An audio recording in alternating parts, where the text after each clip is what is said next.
नमस्कार, आप देख रहे हैं कच्चा चिट्ठा और मैं हूं आपके साथ राजप्रीत कौर। 3 राज्यों में बीजेपी की बम्पर जीत के बाद एक और धमाका हो गया है। 2024 में बीजेपी को जो गिफ्ट मिलने वाला है उसकी रिपोर्ट ने पीएम मोदी के भी होश उड़ा दिए हैं। इसी के साथ राहुल गांधी समेत विपक्ष के बड़े बड़े नेताओं को ऐसा झटका लगा है कि वो सदमे से बाहर नहीं आ पा रहे हैं। दरअसल लोकसभा चुनाव 2024 की सुगबुगाहट शुरू हो गई है। तमाम राजनीतिक दल अपनी हार और जीत के बाद आगे के प्लान में जुट गए हैं ताकि सफलता मिल सके।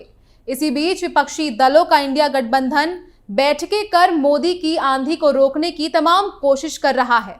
इन तैयारियों के बीच टाइम्स नाउ ईटीजी की धमाकेदार सर्वे रिपोर्ट सामने आई है, जिसने विपक्ष के दावों की न सिर्फ हवा निकाल दी है बल्कि नीतीश कुमार, राहुल गांधी, केजरीवाल, ममता बनर्जी सभी के सपनों को चकनाचूर कर दिया है।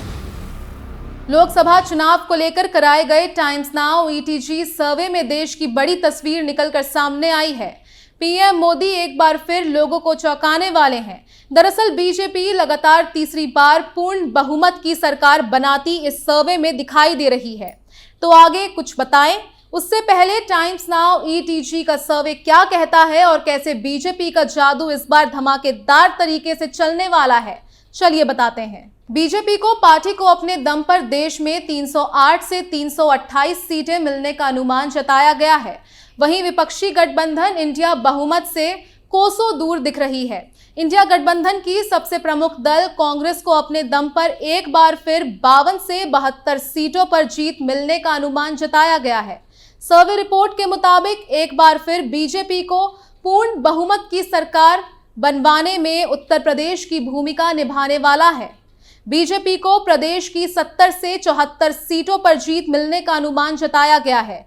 ये विपक्षी गठबंधन के नेता अखिलेश यादव के लिए मुश्किलें खड़ी करने वाले आंकड़े हैं। यूपी की सभी पार्टियां मोदी और योगी की आंधी में उतरती दिखाई दे रही है। दरअसल यूपी में इंडिया गठबंधन की कमान समाजवादी पार्टी अध्यक्ष अखिलेश यादव के हाथों में है। अखिलेश यादव खुद को विपक्षी गठबंधन का सबसे बड़ा नेता बताते हुए अभी से ही सीट बंटवारे को लेकर अपनी भूमिका तय करने में जुटे हुए हैं। काफी माहौल अखिलेश यादव ने बना रखा है। वहीं कांग्रेस और राष्ट्रीय लोक दल की अपनी अपनी महत्वाकांक्षाएं हैं।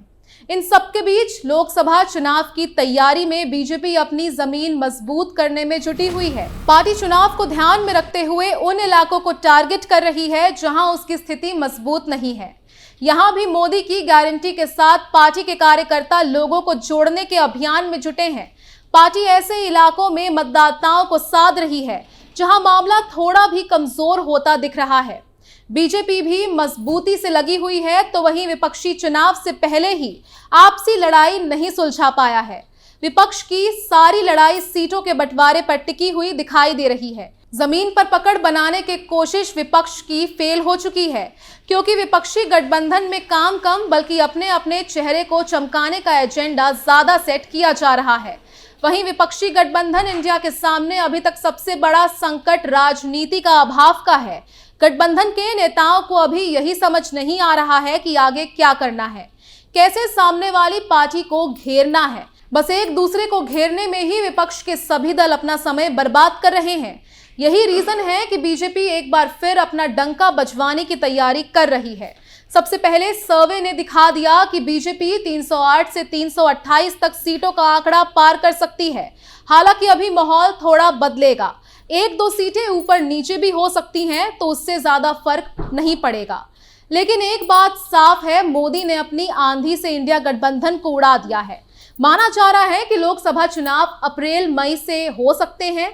ऐसी स्थिति में विपक्षी गठबंधन के पास रणनीति का अभाव उनकी मुश्किलें खड़ी कर सकता है। अखिलेश यादव प्रदेश स्तर पर सक्रिय होते हैं, लेकिन लगातार नहीं, सिर्फ चुनावों के वक्त, जिसका अभाव दिख रहा है। वहीं जयंत चौधरी खुद को पश्चिम यूपी में सीमित रखे हैं।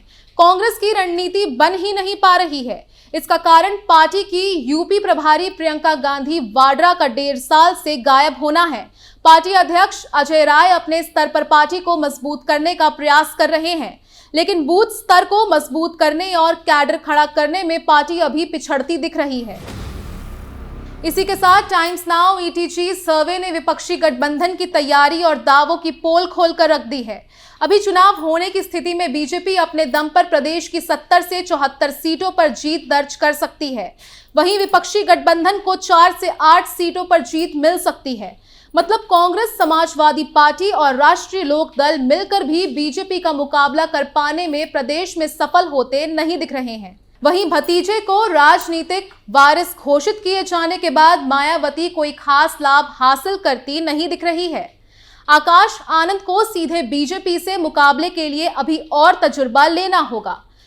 ऐसे में बीएसपी एक बार फिर 2014 वाली स्थिति में पहुंचती दिख रही है।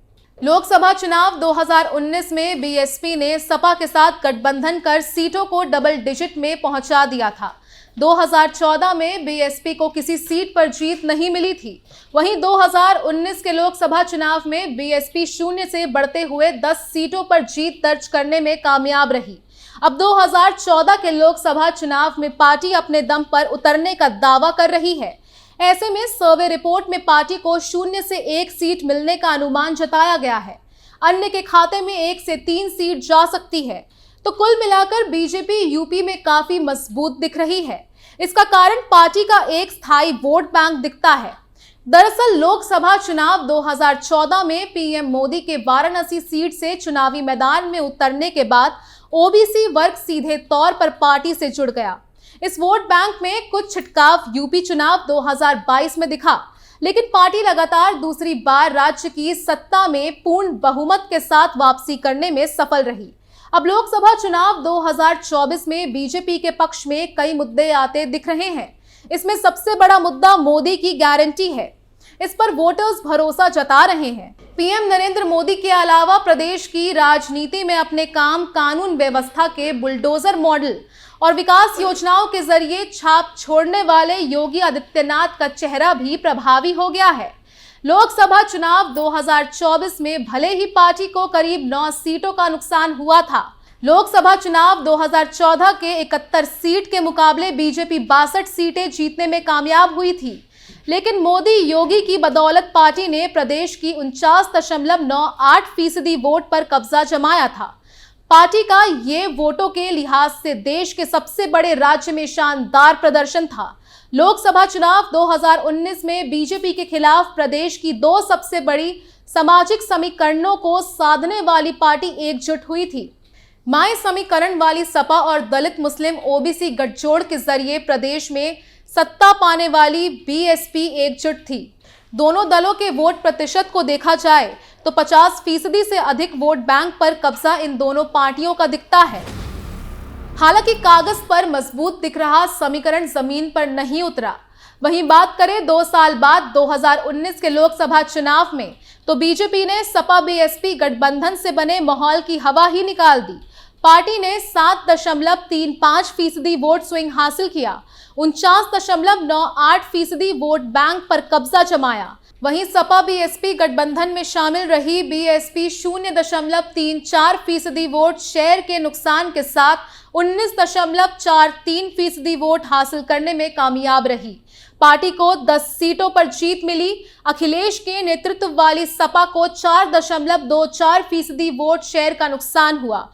पार्टी 18.11% वोट शेयर के साथ वर्ष 2014 की तरह ही 5 सीटों पर जीत दर्ज की।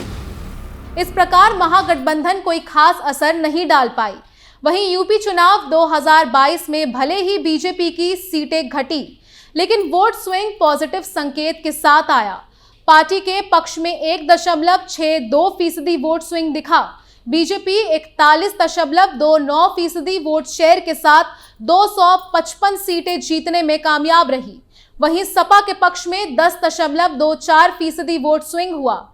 रिकॉर्ड 32.06% वोट हासिल कर सपा ने 111 सीटें जीती। वहीं कांग्रेस को 3.92 और बसपा को 9.35% वोट का नुकसान झेलना पड़ा। अब बारी लोकसभा चुनाव की है। ऐसे में दावे भले ही बड़े बड़े किए जा रहे हो, लेकिन बीजेपी को रोकने की रणनीति बड़े स्तर पर नहीं दिखती है। यानी इस बार गठबंधन का पीएम मोदी ऐसा खदेड़ा करेंगे जिससे बड़े बड़े पार्टियों का दम निकलना तय है। कच्चा चिट्ठा में आज के लिए इतना ही। नए मुद्दे के साथ फिर पेश होंगे, तब तक के लिए देखते रहिए कैपिटल टीवी। नमस्कार।